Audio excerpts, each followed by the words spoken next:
get ready to smile again with radio's home folks, Vic and Sade, written by Paul Reimer. Vic and Sade is brought to you by Crisco, the pure all-vegetable shortening. It's digestible. And now here's Zella Lane. Say, Zella, could you spare a few words on the new cookbook? Well, to tell the truth, they aren't needed. This new Crisco wartime cookbook speaks for itself. Isn't that right, friends?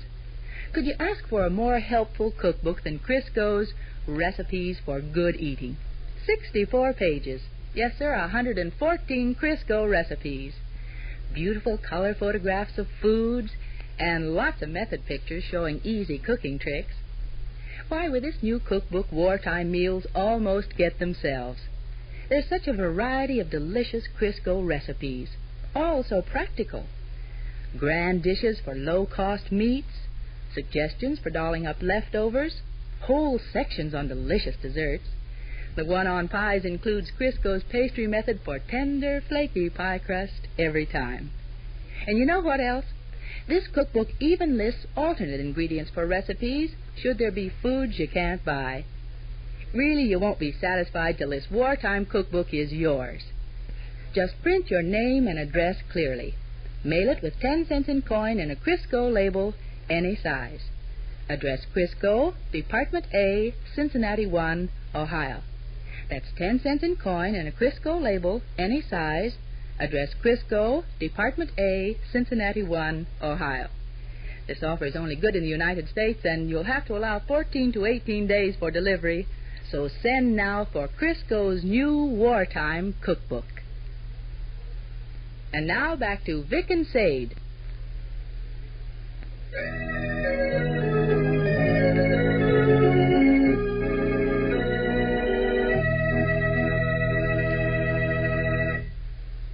Well, sir, it's late afternoon as we enter the small house halfway up in the next block now. And here in the living room we find Vic and young Russell. The latter's established at the library table, busily plying pencil to tablet paper, and the former, newly arrived home from the office, takes a seat on the Davenport, remarking, "It gratifies and exalts me to see my beloved baby boy studying so diligently." Can you imagine me studying during summer vacation? You're not studying? Of course not. It depresses and touches me to see my beloved baby boy not studying. I'm writing an insulting letter to Bluetooth Johnson. You and Bluetooth break up your beautiful friendship? We write insulting letters back and forth just for the fun of it. Mm. Care to read one Bluetooth handed me today? Not particularly. Where's your mother? Went downtown, I guess. Mm. Just left about 10 minutes ago. Yeah? Isn't it rather late in the afternoon to embark on a shopping expedition? She went away to escape Miss Freely. Escape Miss Freely? Christmas cards. More Christmas cards. Yes. The Christmas card salesman lurks behind every tree. Christmas card salesmen fall out of the sky like ripe plums. Why are we hounded by Christmas card salesmen in the blistering summertime? They're thick, all right. But about Miss Freely, I met her on my way home from Tapman's vacant lot, and she told me to tell Mom she might drop in around 4:30. This has really been a Christmas card day for Mom. Yeah? Aunt Bess started the ball rolling. Did you read the letter that come this morning? She says, "Mate, I'm still waiting to hear if you're going to help me out with my Christmas card sales. The ladies at the church give me 6 dozen to sell, and I was wondering how many I could count on you to take." That was this morning. And then this afternoon, just as I was leaving to go over to Tapman's vacant lot, Mr. Erickson stopped past. Ah, my sweet, sweet landlord that I love. I bet he had Christmas cards. He said he's just got in some beautiful samples and would bring them around soon. Oh, he is a darling. He hadn't any more slammed the screen door than Hank Gutstop called.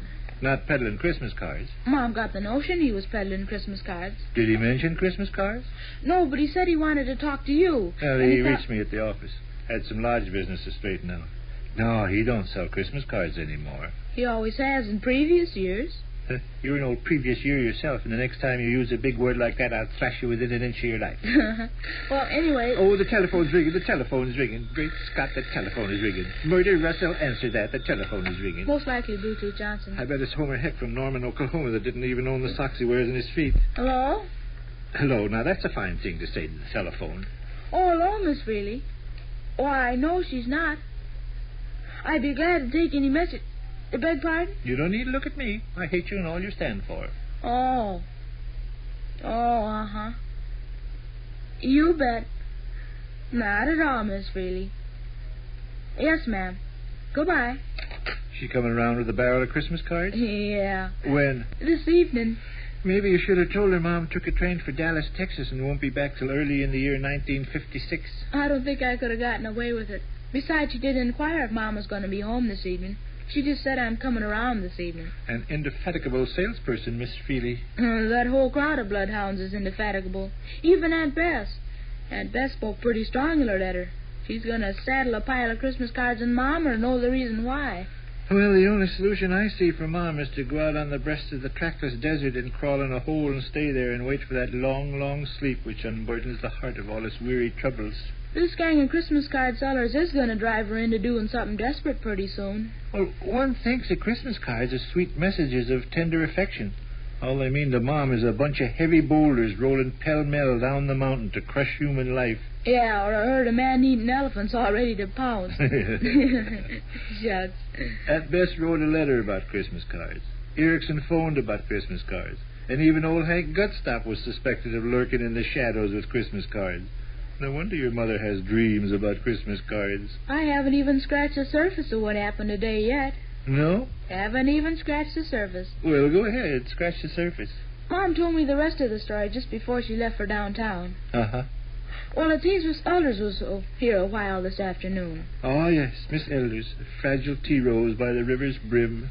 She hadn't any more than got sat down in the porch swing till she put on the high pressure. Miss Elders is an orange blossom. Miss Elders is a poem.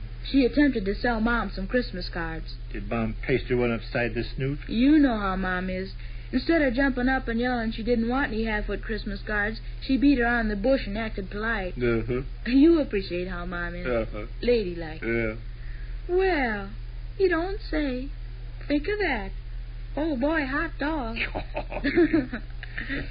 Does that conclude today's Christmas card nightmare? No. There's still more? Sure. You're jesting. No. A little later on, Miss Harris come over. Oh, my. And she put on the heat. My. I tell you, Mom's had a day of it. I bet she dreams about Christmas cards tonight. And she'll wake up screaming. Maybe we ought to go downtown and hunt for her. Perhaps she's wandering aimlessly about the public streets, gibbering to herself. No, but all joking off to one side, this is kind of serious. People can get foolish in the head if they're driven too far. That's perfectly true. Well, like I started to tell you, Miss Harris come over and put on the heat. I guess Mom was beginning to get a little feverish by this time.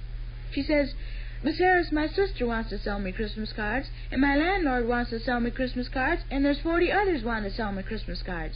How can I buy your Christmas card? Well, showed some spunk, huh? Yeah, but you know how Miss Harris is.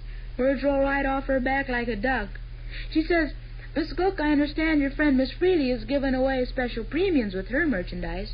You understand about that, don't you? Yeah. Buy your Christmas cards from Miss Freely and you'll get a free cup and saucer. Yeah, and a free parking space for your automobile when you visit Toledo, Ohio. Sure. Miss Harris says, Miss Cook, I understand your friend Miss Freely's giving away special premiums with her merchandise. Well, my firm is also giving away special premiums. With every 2 dozen order, you get your choice of a lemonade stirrer or a map of Montana. Oh. Yeah. Lemonade stirrer or a map of Montana? Uh-huh. What kind of doggone premiums is that? I don't know. Which would you rather have? I'd like a combination lemonade stirrer and map of Montana. Oh, that'd be peachy. You could give your lemonade a stir and then look up the population of Butte. Does this conclude your heartbreaking story of Mom's tragic day? No, there's still more. Huh? I was the party that broke the camel's back. Yeah? I was innocent about it. I didn't mean to do it. But if Mom had jumped out the upstairs window this afternoon, it'd have been my fault. Well, what was it you done? Well, first I'll review the facts. All right. Aunt Bess wrote a letter about Christmas cards. Mr. Erickson called up on the telephone about Christmas cards. Hank Gutstop called up on the telephone, and Mom figured it was about Christmas cards. Uh-huh. Miss Elders come over with Christmas cards. Uh-huh. Miss Harris come over with Christmas cards. Uh-huh. So far, that's about as many Christmas cards as one lady can be expected to handle in one day, wouldn't you say? I'd say so. Yeah. All right. I bust in. Uh-huh. And tell Mom Miss Freely's coming over with Christmas cards. Mom almost fainted.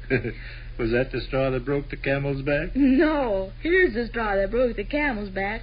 I says, Mom, the girls in several Sunday school classes at Sunday school are making Christmas cards. You want to buy some? Golly. And then was when she made a dash for her hat and coat. I don't blame her. Neither do I. Golly. Did Mom have a day of it, or did Mom have a day of it? Mom had a day of it. You know what I think of? I think we ought to figure up some kind of a scheme, you and me. Some kind of a scheme to head off those pack of wolves. Mom might get sick and have to go to bed if people don't... The telephone. Probably Bluetooth, Johnson. You can make sure by picking up the transmitter and inquiring. Hello? Oh, yes, Mom. Well, she just called a few minutes ago. Yeah. Said she'd stop in a while this evening. Uh-huh. Where are you? Well, what you doing there? Yeah? Well, I'll be darned. Yeah, I see. Uh-huh. Well, I'll be darned. That's swell, Mom. Yeah. Be home pretty quick. Uh-huh. Okay, Mom. Goodbye. Is your mother... She solved the problem. What problem? The Christmas card problem. You mean You know where she telephoned from? No. Miller's Printing Company. Yeah? Mom's going into business. Business? The Christmas card business. Oh. It's the truth. And it solves the problem just perfect. You can't sell Christmas cards to somebody that sells Christmas cards herself. Huh. Can you? No. Darn right you can. If I'm running an ice cream parlor, nobody's going to come around trying to sell me a chocolate nut sundae, are they? No. Mom's got brains. Yeah. Mom's got brains.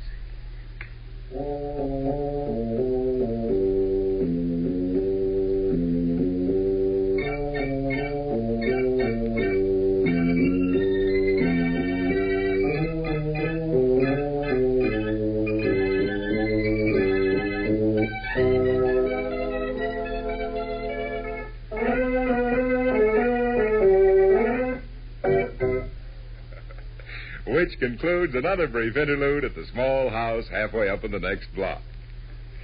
And now here's Zella Lane. Occasionally you hear people complaining about the rise in prices, don't you? Well, just chalk this up for the next grumbler you meet. Tell them this. The rise in prices during the last war was more than double what it's been during this war. And that's a fact. Now, take the staff of life, bread. Why, during World War I, the cost of bread went up 66%.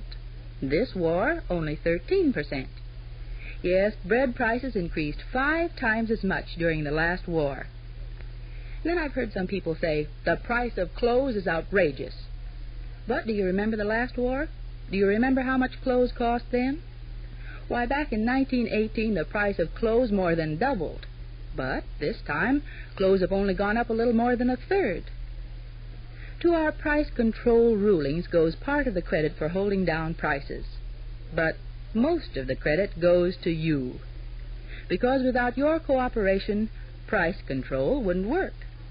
And if we're to continue to keep prices from going sky high, every one of us must continue to stick to the home front pledge, which is, remember, pay no more than ceiling prices and pay your ration points in full. And don't forget to listen to Vic and Sade the next time. This is Ed Roberts saying good day for Crisco. It's digestible.